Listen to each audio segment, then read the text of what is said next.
Saya Muhammad Ilham dari 3C PJKR, NPM 19106310-781, ingin menjelaskan tentang metode Partleg, interval, dan continue.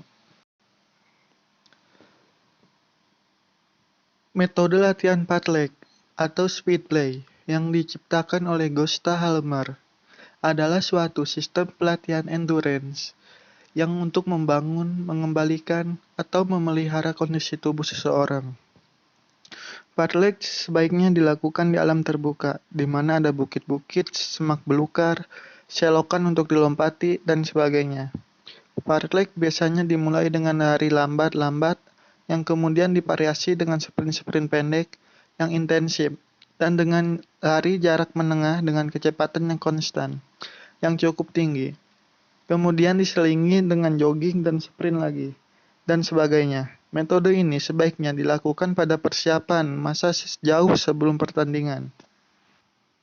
Partleg adalah kerja pada tingkat aerobik, yaitu di mana pemasukan oksigen yang masih cukup untuk memenuhi kebutuhan pekerjaan yang dilakukan oleh otot. Coba lakukan seperti ini. Lakukan partleg 30-60 menit dengan variasi lari pelan 200-600 meter. Lalu lari sedang 100-150 meter. Kemudian lari cepat 25-50 meter. Bisa juga diselingi dengan naik turun tangga, melompati box, jalan kaki, atau variasi lainnya. Sesuai dengan namanya, interval training adalah suatu sistem atau metode latihan yang diselingi oleh interval-interval yang berupa masa-masa istirahat. Jadi latihan misalnya lari, istirahat, latihan, masa-masa istirahat, istirahat. Interval training sangat dianjurkan oleh pelatih-pelatih terkenal, oleh karena hasilnya sangat positif bagi perkembangan daya tahan maupun stamina atlet. Bentuk latihan dalam interval training dapat berupa lari atau renang.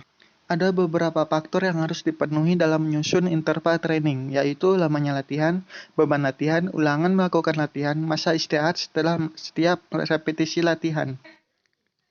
Continuous training adalah salah satu aktivitas latihan daya tahan kardiorespiratory yang bertujuan untuk meningkatkan VO2 max. Continuous training merupakan aktivitas olahraga yang berintensitas sedang atau bisa dikatakan dengan tempo latihan yang tetap mengikuti intensitas latihan dengan durasi latihan 15-20 menit setiap sesi latihan. Latihan ini merupakan latihan yang umum dilakukan untuk mendapatkan kebugaran jasmani yang baik. Intensitas latihan continuous training ini adalah 70% dari DNM, denyut nadi maksimal individu. Setiap individu DNM yang berbeda-beda, untuk itu perlu pengukuran DNM terlebih dahulu, supaya tidak terjadi overtraining ataupun cedera. Continuous training merupakan suatu cara latihan yang penting untuk dimasukkan ke dalam program latihan keseluruhan.